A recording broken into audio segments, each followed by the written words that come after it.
Thank you. Good afternoon. My name is Mike Podhorzer, and I'm Managing Director for State University Relations at Wisconsin Alumni Association. And I'm having a punt from my good friend Ben Miller at the University of Wisconsin University Relations, who sponsored this part of the program. And I'm glad to be here, glad to see so many great Badgers. I want to start by saying happy homecoming. This is in fact not the biggest event happening this week. UW Homecoming is going on. It's a great opportunity if you're a friend or a Badger to celebrate all the great things about the University of Wisconsin and our alumni. And you can join us at the parade on Friday night. And of course, Saturday, future Heisman Trophy winner Jonathan Taylor and Badgers for taking this party. So we hope you will join us for any of those activities going forward.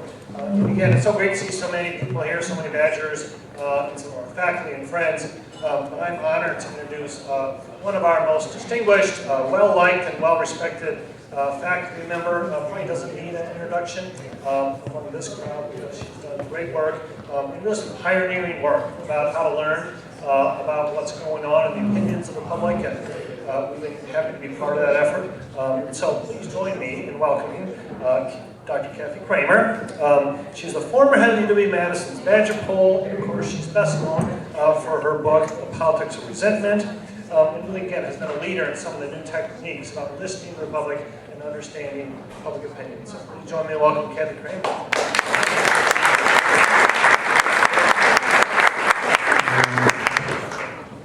Good afternoon, everybody. It is such a pleasure to be here, and thank you, Jeff, for inviting me to be a part of this day and to be your closer.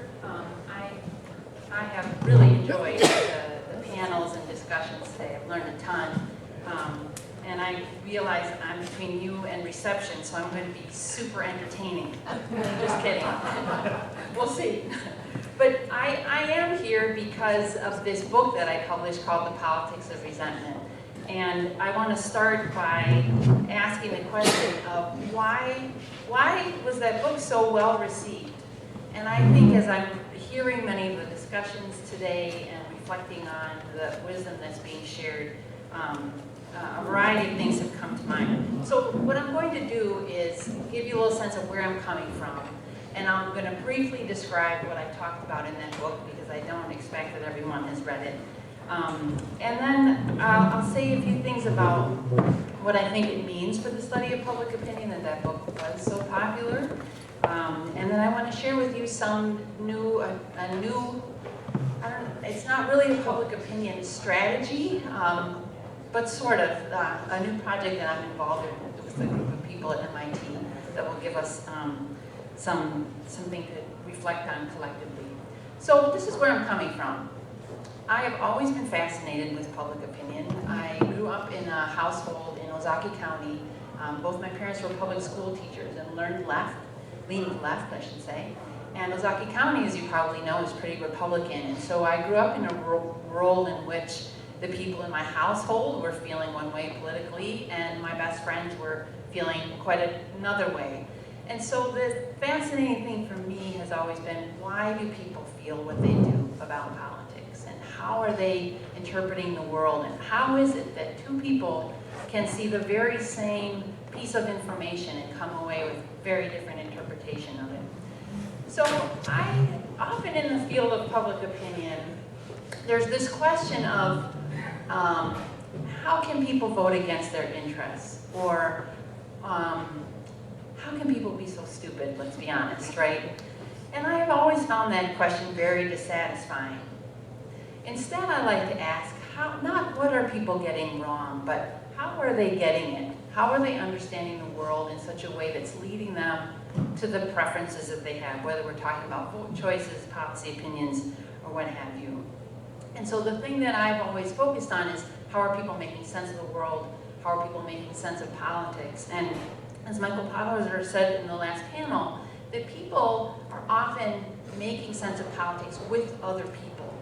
A lot of the times we're trying to make sense of this world in our conversations on social media, maybe in interaction with other types of media.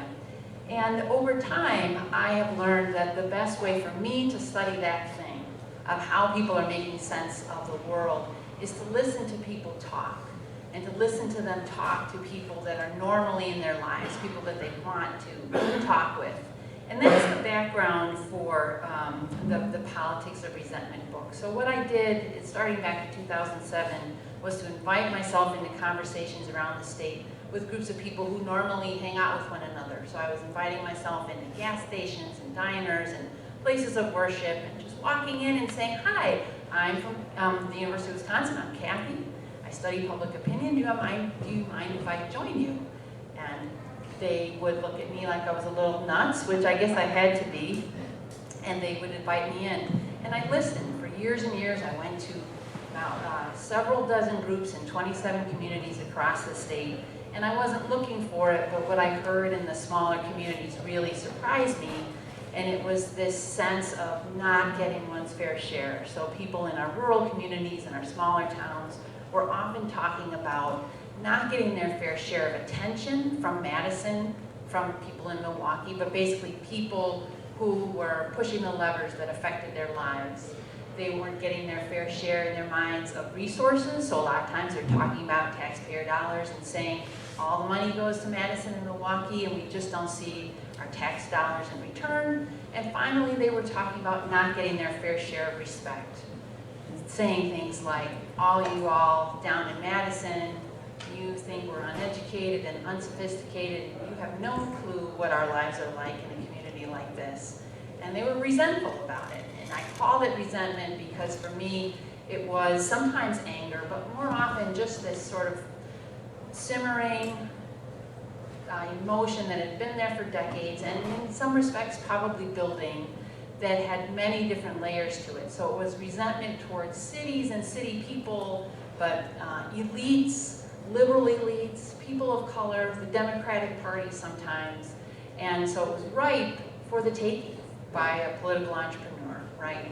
It was this just a complex set of resentments toward cities in general that was very fertile ground for divisive messages, sort of messages that said, you're right to be so upset, and you know what, it's their fault. So when Scott Walker came along, I thought I was wrapping up my fieldwork. I started in 2007. 2010 rolled around, gubernatorial campaign, and lo and behold, this person gets elected, Scott Walker, and proposes Act 10. And if you were in Madison at the time, right, this appeared to be, given the thousands of people rallying at the Capitol, the most unpopular piece of legislation ever proposed, right? But if you drove 20 miles outside of town, the reaction was very different. People were saying, it is about time. It is about time that someone asks those public employees to pay in their fair share, because I'm struggling to make ends meet. I can't pay for dental care for my family, and they're telling me I have to pay higher taxes so that they can have pensions and health care? How does that compute? And so for me, Scott Walker just exemplified the ability of people to hear that sentiment, to hear that resentment and respond to it and say to people, you're right to be so upset, and you know what, I'm going to do something about it because you have been working hard and you do deserve more. And for him, the target of blame was public employees. So then I published my book in early 2016, and then Donald Trump got elected president. And people turned to me and said, what is going on in Wisconsin? Or what is going on in rural America? And so the attention that my book got was partly this question of specifically, what is it about rural America? What's going on in rural America? What's going on in Wisconsin? But I think that it got the attention that it did because it wasn't about preferences. It wasn't about these people support Scott Walker or these people don't support Scott Walker. Instead, it was a book about perspectives, which is one of the hardest things, I think, for standard public opinion polls to measure. It's that thing of what is the lens that people are using to think about this issue or to think about this candidate, or where are people coming from? What underpins why they're responding the way they are on this survey? And let's just be honest here. it's super expensive to do the work that I did, meaning I drove around the state, took the time to drive around the state, stay in a Super 8, wake up at the crack of dawn, invite myself cold call into a group of strangers the first time I met these groups, and spend time listening to them. My questions were, tell me, what are the big concerns in your community? And then to sit there as long as they would have me and listen. Very few people have that luxury, right? Most of the time, when people are doing political opinion polling, their client wants an answer tomorrow if possible, right? You don't have the time to drive around the state and sit down and listen to people. But it's valuable. There really is no substitute, I think, for listening. We try in a variety of ways, right? Open-ended questions on polls gets us part of the way. But there's this thing about sitting down with people face-to-face and listening to them talk to other people who are normally in their lives that gets you a glimpse on what they care about and how they care about it and how that matters for how they interpret political things that you can't easily substitute for. I learned from doing that project that the value of studying perspectives, but also the value of listening as a researcher, but also the value of listening in our democracy. Because I cannot tell you how many times people said to me, you are the first person from Madison to drive out here and sit down with us. And the second time I would show up at these groups, they would say, you're back. And the third time I would show up at these groups a few years later, they'd say, you're serious about this. You actually want to know what we think. And I say, yes, I actually do.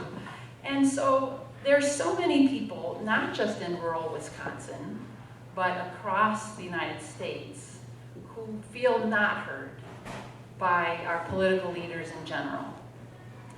And that the desire to be heard is something that I think as a democracy we need to focus on. And also this thing of having the opportunity to listen to people who are not like us, however we want to define that, in terms of partisanship, race, region, what have you. And so one of the happy circumstances of my book getting attention was that I was giving a talk at a political analytics conference at Harvard shortly after the 2016 election, in early 2017. And I spoke briefly about my research, and then a gentleman approached me afterwards and said, who are you and what have you been doing? Tell me more.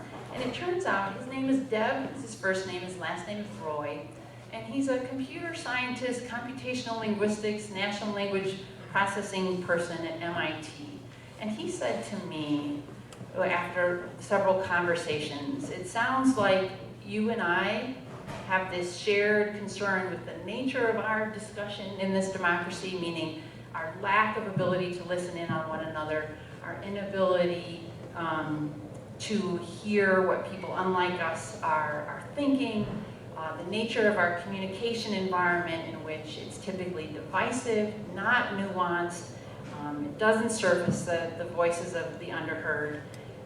What can we do, he said, to scale up the listening that you did?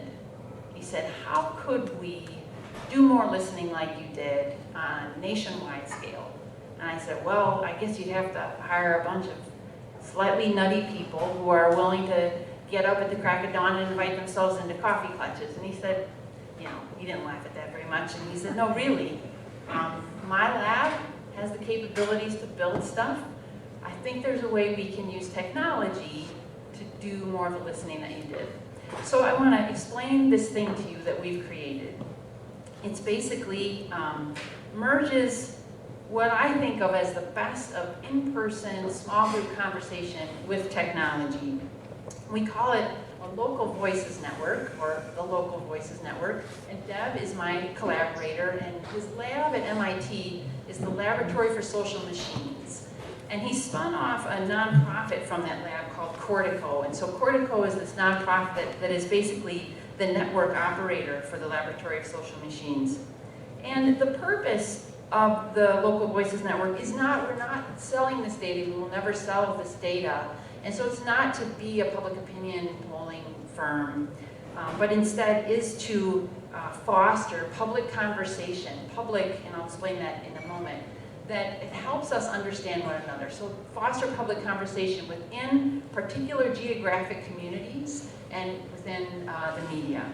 So we have several things that we're trying to keep front and center as we design this Local Voices Network. One thing is that we want people to bring to the conversations not their bullet points or sort of their opinions as much as their story. So why they feel the way they do about healthcare, meaning, so they're against Obamacare, and why is that? To hear the story, for example, of someone who says, yeah, I've never had healthcare before, but I resent having to pay for it now. Or I resent now having to have this bill that the federal government is mandating that I pay, and here's how it's affected my personal life.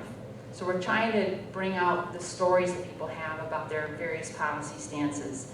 And that's from the conclusion that it's when we can hear each other's stories that we best understand where each other are coming from, as opposed to you sit down in a group of people and they start giving you their bullet points about healthcare. What are the chances that you shut down, right? If it's not where you're coming from, you're not likely to hear what they have to say. So that's one thing that we focus on. Another is building these networks within particular geographic communities. So they're volunteer-driven. We have started chapters in Madison was our pilot because I'm here, but now we have chapters in Boston, across New York City, now in Birmingham, Alabama, and now in Wapaka and Appleton too. So the hope from the start was that we would figure things out here in Madison and then spread across the state so that people within the state would have the chance to listen in and understand one another. So those are some of the things that we're trying to keep front and center. And also say we're trying to have as transparent a process as possible, because you might have, as soon as I said, merging humans and technology to do this democracy thing, you might have become skeptical right away, and many people are, given our current environment. But we're trying to be transparent about all the decisions that we're making, how we're analyzing the data, and these conversations are public. So what happens is it's a public conversation network in the sense that it consists of small group conversations led by a facilitator who's a volunteer in the community, who's trained to use the technology, and then people are guided through a conversation that's very similar to the conversations I would have in gas stations, which is, who are you and what's a value that brought you here today? Basically, what are your values? And then what do you love about living here? What are your concerns about living here? What do you hope is different 5 years from now? What do you wish your public officials knew about your life? And then what's one thing you're going to be taking away from this conversation? The conversations are recorded, and then when they go back home, typically to the public library, these the tools, recording devices, which I'll show you in a moment, all the data gets uploaded to the cloud. They're transcribed by a human. And then the engineers on the team have developed software that enables you to quickly search through, hear, see the conversation, and to search within a community, across communities. And another thing that happens is that during the conversation, the facilitator can play a highlight from another conversation within the conversation. The person can pause people and say, you all have been talking about affordable housing. Let's say we're in Madison having this conversation. You can say, well, I want you to imagine that there's other people in the room for us, and listen for a moment to this conversation from Wapaka that took place last week, and then we can reflect on it together. So it's a way of bringing in conversations just in the middle of a conversation. People can start listening that way. But once you participate, then you have access to listening in to other conversations that have taken place in your state. But let me show you this thing that we call a digital hearth. It's basically, it's designed to not look like a piece of technology. So it's lovely wood and fabric, but inside is an array of 8 microphones that can accurately identify who's saying what around the table. And so in the transcription, we're able to pretty accurately attribute which person said what. It's all controlled by a Raspberry Pi computer, and then there's also a speaker that enables you to play conversations from another conversation during the in-person conversation. and it's controlled by an iPhone, basically, an old version iPhone that the host or facilitator logs into. It's encased in a piece of wood as well, so that it doesn't feel like someone's iPhone on the table, because you all have, you've read the research, you've seen the studies and say how that interrupts conversations. We all do it anyway, but we thought we're going to try and avoid that during these conversations. So the iPhone just controls the device, the digital hearth. We, here in Madison, I think I've mentioned before, we work closely with Madison Public Library, so just want to give a shout out to them. They circulate the hearth, so they're bar-coded. These things, we put them in drum kits, so a host can pick one up from a library, take it to wherever people want to have a conversation, whether it's a home, a library, a restaurant, although it's not as ideal for recording. And then, like I said, the host takes it back to the library, and that's how the data gets uploaded. And in most communities, we're working with the library as well. And they've been awesome for recruiting, helping us recruit participants into the conversations too. So far, we've had over 400 people participate. I think I'm a little bit behind on these counts, but over 115 conversations around the country, and over 1 million words, 1.1 million words, I think, recorded so far. But I want to briefly show you the online interface that, if you're a participant, that you get access to see the conversations. So this is just a video of me using the tool. Can I get on the it's not going to work, sorry. So this is a map opens up showing you all the conversations. And then you can dive into any one that the purple dots show where conversations have taken place. You can click on a purple dot and it'll take you to a conversation. Or, I think I may be frozen here. Here we go. You can scroll down through, oops, sorry, and you can see my punchline there. You can scroll through and see the list of conversations, and then they're showing you who hosted, where the conversation took place, and then often just a highlight to give you a taste of the conversation. You can scroll through each of those highlights, or you can then dive into the conversation itself, and then you can see the conversation. And by that I mean this ribbon is showing you basically who participated, along the left side there, and then above the top are sort of keywords that are a result of an algorithm asking, basically comparing the conversation text to a broader corpus of English language, saying what's unique about this conversation here. And here now I'm just clicking into the full transcript, so you can scroll through the transcript, you can click on any part of it and hear the voices of the people themselves. So in a way you can, this is just giving you a glimpse of how you can explore the transcript. I should tell you though that we uploaded a new homepage just yesterday that the engineers have been working on that enables you to even more easily explore by topic. So say you're really interested in conversations about education, you can go right to conversations about education. So one part of this that's been really important for us that I mentioned earlier on is it's a tool for people within a community to hear within a community as well as across communities, but we're also working really closely with local media partners, because what we're hoping is that the conversations that take place then can become content for local media reporting, as well as reporters being able to find people in a community who have a concern about a topic that they can follow up with and do an interview. So we sort of function like a Craigslist, where a reporter can't immediately get the identifying information of a participant, but can work with us to get access to that person. And here in Madison, the Cap Times has been an awesome early partner with us, where they've helped us develop the tool so it's easier for journalists to use. They've written, I think, maybe 6 articles now based on content from the conversation. So in other parts of the country, we've been working with Wall Street Journal. In Alabama, there's a news organization called AL.com that's been a really important partner in Birmingham. Wisconsin Public Radio has started to have conversations with us, as well as Christmas and WISC. So it's all been pretty exciting and pretty positive. But the hope, and I showed my punchline before, is that at some point, there's one of these hearts in every public library in the country. And there's 17,000 of them. We have a long way to go. We're only, I think we're in maybe 50 libraries now. It's our hope that at some point, members of the public have the ability to better understand where each other are coming from. Polling has been invaluable in that respect, right? I mean, there is no substitute for scientific mass sample public opinion polling for knowing what the public thinks.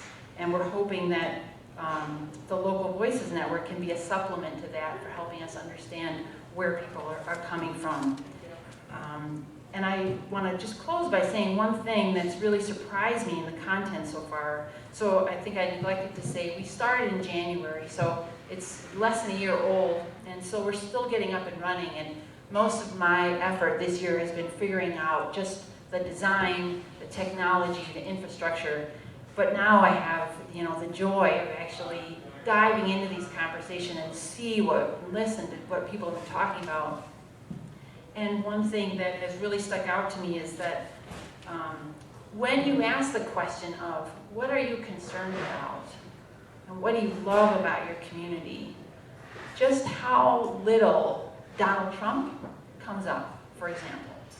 So it's very different than the conversation going on in our national media, for example. But as Celinda Lake was saying, I think she mentioned earlier today, that now what people are talking about in their everyday lives is likely not impeachment, right? They're talking about healthcare and jobs and education and housing. And I think a method like this enables you to hear that stuff, hear what bubbles up in people's lives, as well as listen to how, when impeachment comes up, how it comes up for people and how they connect it to the other things that they consider to be priorities in their day-to-day life. So thank you for your attention. I am sure you have a million questions for me about what this is all about, and I'm happy to answer as best I can. So thank you.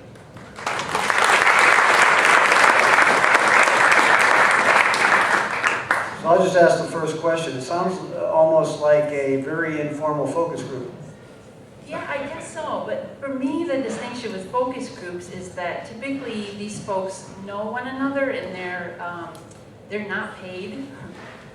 So paying people to participate is not a part of our design. And there's no organization or funder behind this who's trying to elicit opinions on a particular topic or candidate. Sometimes that comes up, but for the most part, we're asking people to talk about what it is that they want to talk about. They set the agenda. Okay, question here. So looking at the breakdown of the conversations, the thing that immediately popped to mind for me is there any back-end analysis that compares who talks for how long compared to the demographics of the room? And like, does that, one, because all of my work happens in a feminist space, so I know things and have assumptions, but beyond that, because I think if you're trying to draw conclusions or learn from this, I think it's an important piece of information. If it's, if one person or one group of people or someone is dominating the conversation much more than is representative of them in the room. Yeah, great questions.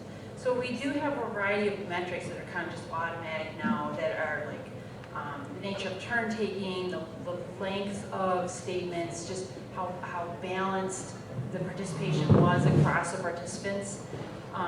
But you're bringing up one thing that's been one of the hardest puzzles for us, and that is like attaching demographic information to the participants. Because by design, we don't ask people at the beginning, which box should you be put in? Because part of what we're trying to get at is people listening to one another without those boxes front and center.